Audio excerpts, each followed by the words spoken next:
What's up, guys? Today I'm doing another review of a Diamond Select Toys Art Asylum Star Trek ship collectible. And today here I've got the 2013 release of the Enterprise B. And this one is a really nice detailed piece by Diamond Select Toys and Art Asylum. And I recently had a collector asked to do a review on her, so I'm just doing a quick review today. Let's start off, go ahead and take a look at the box real quick. Nice size box that the B comes in. Star Trek Starship Legends, USS Enterprise, NCC 1701B, Electronic Starship. And then we've got features all the following phrases and sound effects, so it just goes through all the sound effects on her. So the B does come with quite a bit of sound effects from the movie Generations. Okay, so that's the front. Nice view of the B in there. And then we back of the box real quick. Nice big graphic picture of the B herself. We got the little info, length 511 meters, dex 34, crew 700, 750, maximum speed warp 9.4. So the B was a pretty good sized ship. Alright, little bio here. When the USS Enterprise NCC 1701A was decommissioned, the Excelsior Class B became the third ship commissioned by Starfleet to bear the famous name.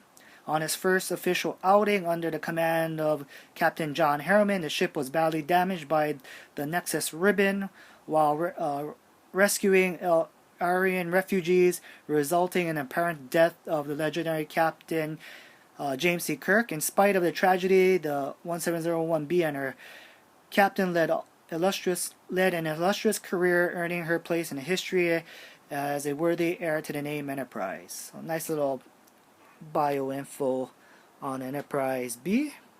Okay, so that's the box. Alright, let's go ahead and take a look at the B herself. And really a nice detailed ship. As you can see, top of the saucer section, nicely detailed.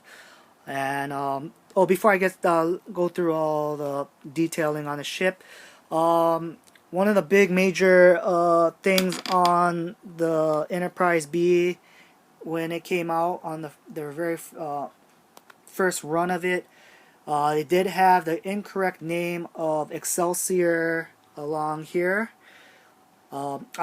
Fortunately, all three of my B's are the corrected version, so I was lucky on that. But if you got the very first release, you might want to check out and make sure. It's very hard to see, but it does have the incorrect name of Excelsior between the pinstriping on the secondary hull. Diamond Select Toys, they do have the corrected decals you can get if you want to place them on top of the B, if you really want the corrected name on there. I personally, it's very hard to see the name Excelsior, so if you're really looking, you gotta really look up real close to see the name. As you can see, it's pretty fine print on there, so it's really hard to see unless you're really looking, like I said, you're looking really close to it. If it really bothers you, go ahead, get the decals, put them on there, and then it'll have the correct name on there. But I've seen some pictures of some of the other collectors out there that have added on the decals, and the decals don't really blend in well on a ship. You can tell when you put the decals on there that it does not match really well. You can tell you put some decals on there. So I basically, if I had the incorrect version, I would just leave it as is. Like I said, it wouldn't really bother me. You really gotta look really close to see the name Excelsior on there, but that's just me. But like I said, you can get the decals from Diamond Select Toys. Just ask them and they can get it out to you in about a week or so, maybe a few days if you really want the corrected version.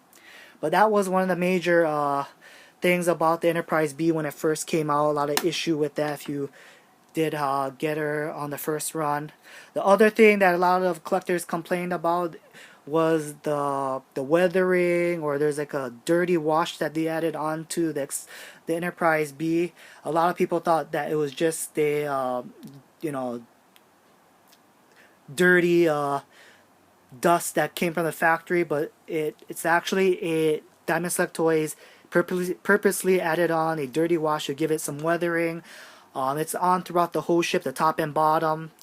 I can point out they did add some blotches of here that they kind of added a little bit too much, but you can see right along here, there's, I don't know if you can really see that, but there is this dirty wash to it. They've added on throughout the ship. Let's see if I can get a better focus on there, but yeah, you can see that right there along here. It's all this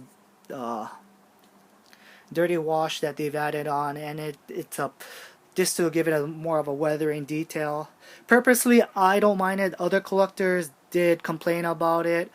My opinion is they should have left it off, kept this one a clean look, because you're coming out with the Battle Damage Edition anyways. They should have just left this one clean and put the weathering on the Battle Damage Edition, because you're gonna have all the battle damage marking, and you might as well just kept this one clean, added the weathering on that one, because that's the one that went through all the Nexus, so that would have made sense to have the weathering on that one with all the battle damage paint effects on her. But that's just my opinion, and like I said, it doesn't really bother me on this release. But that's the two big I guess complaints or on the B itself. On the first release was the error on the name and the weathering. But other than that, the ship itself, it's a real nice ship. A lot of details you can see on the saucer section. A lot of the phaser bank paint apps you can see along the saucer. The window detail there, really nice. The phaser, the thruster paint app there is added on. Now, I don't know if you can see, but you can see that weathering all throughout this ship. But it doesn't really bother me. Impulse deck there, and you got nice little paintwork here. The impulse crystals on the top here, these light up. Then if you can see a lot of detail on the paneling on the top there. You can see some detail on the nacelles. The pylons where the nacelles go. As you can see, some more NC detailing there, NCC 1701B. And then on the body itself, a lot of paintwork. The windows are painted in as well, and the bottom, nicely detailed on the bottom of her. And then you can see here that right there is the switch for the play on mode, and then right there is where the battery cover is. I'm gonna go ahead and show you how to take the battery off. Let me take it off the stand real quick. But yeah, the peg right here for the stand, and you can see some more of that dirty wash on the bottom. There's a detail. So this right here, the battery cover, you're gonna have to lift this up and then slide it out, and then the batteries are in a little cartridge that slides in there. Let me see, go ahead. I already took the screw out, so I'm gonna go ahead and see if I can take the battery cover out. You gotta be careful. When I first tried to open this thing was really lodged in, so be very careful when you take it out. Maybe be very gentle with the screwdriver. You don't want to damage this part. But basically, get a little screwdriver. You're gonna have to get under here, unscrew it, and then get under here and then pull it out. This kind of says, you can see, it's not as easy. You're gonna have to. I'm gonna have to use two hands. Hold on. Let me just go ahead and get the camera position real quick. So you're gonna have to lift this part here and then pull it out. Sorry, my hand's in a way, but yeah. So you're gonna lift it out here, pull this out.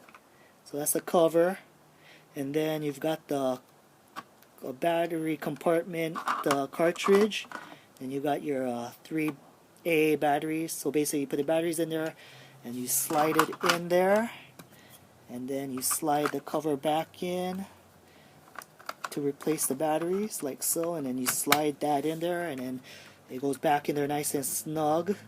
So that's the battery compartment there. Alright, so on the bottom of the ship, let's go ahead and go through the sound effects on the B. I'm gonna go ahead and put her back on the stand.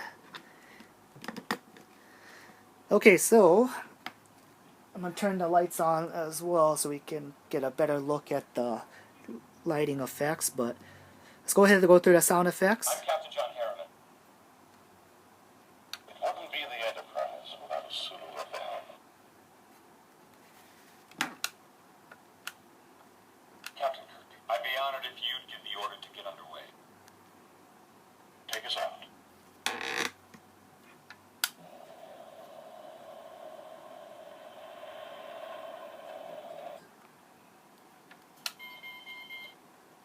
I'm picking up a distress call, Captain. Helm, lay in an intercept course and engage at maximum 1.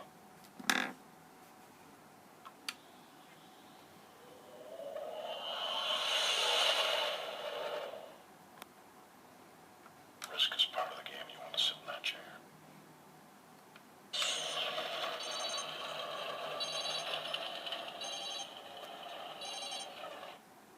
Activate main deflector.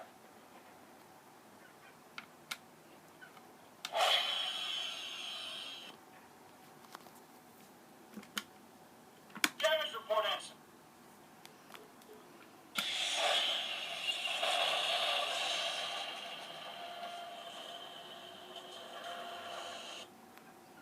I'm Captain John Harriman. Alright, so that's all the sound effects, and then of course the B does have the display mode light feature on. Just press the bridge dome down for 5 seconds and she stays lit up for display. And then the LEDs are nicely lit up. As you can see, the deflector dish, nice bright LED there. Then you've got the top of the impulse engines that light up blue on the top there, 2 of those. The nacelles nicely lit all the way across the front part of the nacelle. And then we've got the back of the B, and then you got the 4 impulse engines, and they both light up a nice red, orangish red color to it. So yeah, very nicely lit piece. Lighting effects on the B, I gotta say, is really good. Hardly any light bleed at all. But yeah, very nice lighting effects on Enterprise B. Okay, so that's the lighting effects there. I'm gonna go ahead and turn that off. Alright, so the Enterprise B, I recommend picking her up. Nicely detailed ship, would be a nice piece to your collection. You can probably still get them on eBay or on retail stores. I think the prices are still about $45 to $50, maybe a little bit more on the higher side, $60. But I recommend picking her up. Really nice display piece for your collection. So other than that, that's pretty much it for my review. If you have any other questions or comments about this particular item, just let me know. I just want to give a quick shout out to New Time Travel Hyman 88. I hope you check out this video. I hope this helps you out a little bit, and I hope everyone else enjoys it. So alright guys, thanks for watching this review. I'll be doing some future ones coming up, so stay tuned. Alright, thanks for watching guys.